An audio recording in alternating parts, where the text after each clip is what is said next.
Hey everybody, this is Morgan with Sandbed Performance. I just wanted to give a little update on the Z and where I'm at with the build. This is as she sits currently. I still have to pull the engine transmission out, pull the wiring harness out. Yes, that is a monster can in the cylinder. It's been there for a while. But been on rollers for about, I don't know, 6 to 8 months, something like that. I've just been collecting parts here and there since I'm going all the way with the build. Just getting stuff as cheap as I can here and there when I can, Like these Corvo seats, the LG ones, I got them for, I think I paid $250 for both of them. And they just need to be recovered. They're good seats. The cushions in them are good. They sell a recovering kit online. I think I get both of them for like $450, and then I just got to buy the brackets. And they actually make brackets for the Z. So, see, this is a pretty, I mean, it's tore apart right now because I'm working on a dent on the back. I'll show you that in a second. But it's a pretty clean car. It's got 129,000 original miles. As far as I know, it was like a 2-owner car. The guy I bought it from got it from a junkyard, or saved it from a junkyard, I guess. Really clean underneath and all around. It's got a little bit of rust, but it's just surface. Pinch welds, everything are really, really good. I don't know if you can see under there. Normally they're all jacked up, but see, look at them pinch welds. I mean, it's good. Frame's good. It ain't crushed up or nothing like that. It's even got the original mud flaps front and back.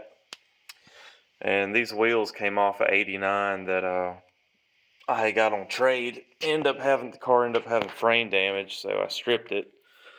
As you can see, I've got a wall of parts. I think I've stripped 2 Z's so far.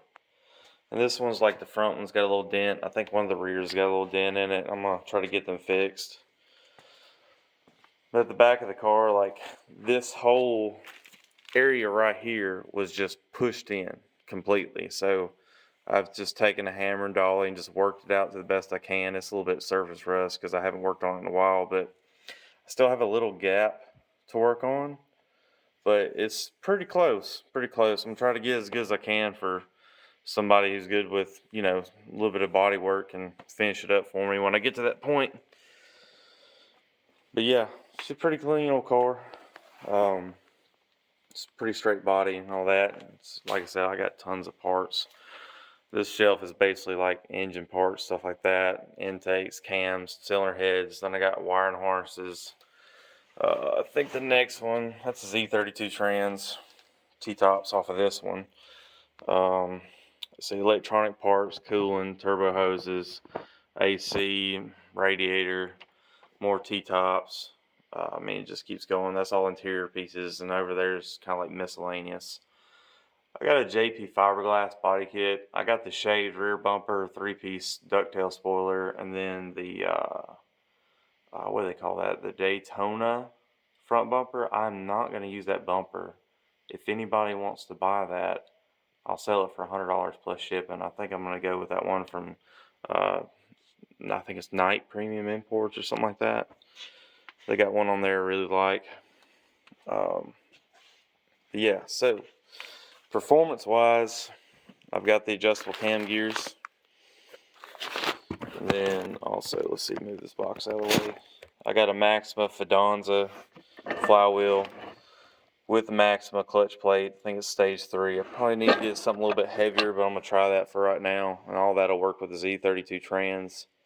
And the reason I'm going with this and the Z32 trans is because I'm going to use a Z32 starter. Yeah, I'm going to have to bash my my underfloor a little bit to get it to fit, but the thing is, I'll be able to change the oil without the starter being in the way because it's right there where the oil filter is. But got my block over here. It's bored 21 thousandths over, brass freeze plugs, everything like that. And then the heads, I got Isky cams. They're 280 duration, 485 lift. Schneider springs, the 110-pound springs.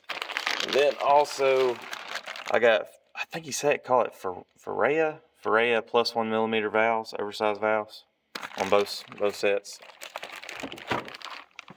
So that's the main engine right there. I I'm still getting the turbo. I think I'm gonna go with VS Racing 6762. That's basically what I got it down to. I went in with Z32 Wiseco pistons and Eagle rods, and I got a 10.5 compression, which in our engines on the Z31 and the cylinder heads it'll be 9.5 to 1. But I got the cylinder heads and the engine decked, so it may be slightly higher than that, but we'll see. But these are some really nice forged pistons though, armor plated skirts, and that's the boost limit I'm trying to go for. So that's why I added 1,000th for 15 to 30 pounds of boost. So that's why it's 21 thousandths over. Close that up. It's hard to do with one hand. All right, and then so that covers those main parts. I got that rear end right there. I'm gonna go through. I'm probably just gonna. I got 3 of them. I'm probably gonna weld them all up. See, my shop's pretty full and pretty busy right now. I'm trying to get everything done before I go on vacation. I'm currently waiting on main studs and the other half of my head studs. ARP's been on back order, but I think I found some head studs and main studs that are like slightly different lengths that will work. So I've got the guy I went through, he's trying to get them sourced right now, and hopefully I'll get them before I go on vacation, because I plan on posting videos building the engine on vacation. So hopefully that goes well. I also ordered a ported oil pump from them. So the rest of what I got is over here. I've got the full clean injection kit. Oh, it's the, hang on, let me put the phone down. It's the full 1050 IDX injector dynamics kit. Comes with the AEM fuel pump. Here's these rails. They, you would think they'd be smooth, but they have a slightly rough texture, and it's all right. It's not bad. They look good.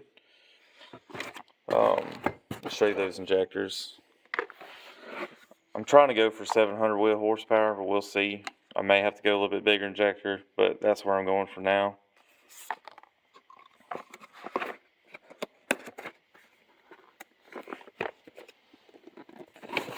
Then I also come with this Fuel Labs filter. This thing's huge. I really wasn't expecting it to be as big as it is, but it sure enough is. And it matches the adjustable cam gears, which is nice. So seeing as how I have so much red in the engine bay, I decided just to go all red. I was going to try to do purple with purple accents with the gold, because I'm going to try to keep it original color.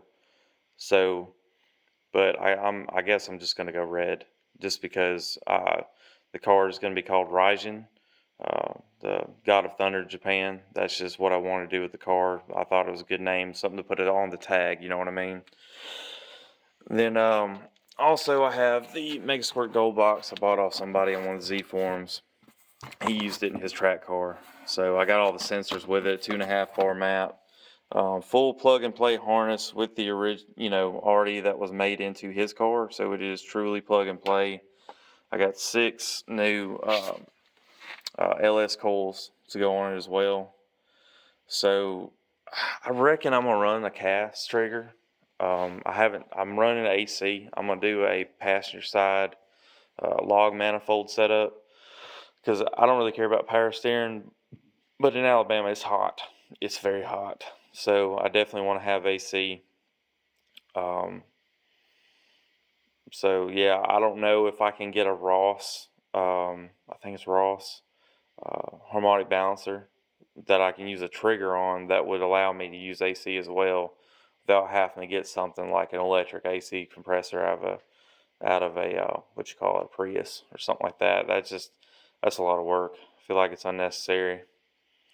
But yeah, so this is where I'm at right now. Like I said, just waiting on studs. I've been waiting on studs since March, and it is August. So that is what's been holding me up on this whole project. As soon as I get studs, I'll go ahead and get the motor put together, build it. We'll put the drivetrain together, Z32 trans. I'll go ahead and get a starter, and I have this motor and transmission out in like 4 hours, if that, probably less. Being that there's no heads or exhaust on it, shouldn't take long at all. The last one I did, just because I was stripping the car, I took my hoist, grabbed it right here, picked the whole car up. I mean, the whole car is probably like this high. It's this 1-ton hoist right here. Did pretty good. Picked the whole car up this high and dropped the whole subframe, wheels and all, and just dragged it out from underneath the car.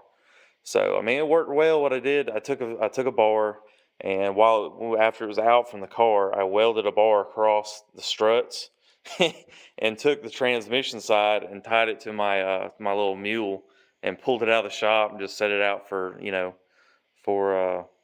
storage, I guess. It's a 85 turbo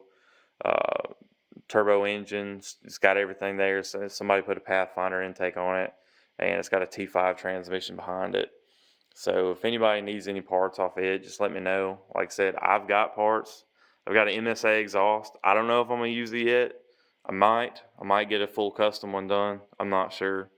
The only things I know I am keeping is the clutch setup, of course. Some interior pieces. I've got several ECUs. I think most of them are NA. I might have one turbo ECU left. I do have, I believe it's a T3 off an 85 car. I don't think those are T25s. I believe that's a T3 flange. Yeah, I do have a good turbo. So if anybody needs one of those, I do have it. And if anybody's watching that has a Z32, I also have this Unorthodox Racing crank pulley. I decided I'm not going to go through the process of trying to get that to fit, because I've already got my Z31 crank polished and ready to go, and it's all in spec, and I've already got my bearings and everything, so I'm not worried about that. I'll sell that to 100 shipped, wherever. It don't matter. I just need it out. Like I said, I got a lot of parts. I'm trying to clear these shelves out, get some room for some more stuff, really. So, but yeah, I hope you liked this little video.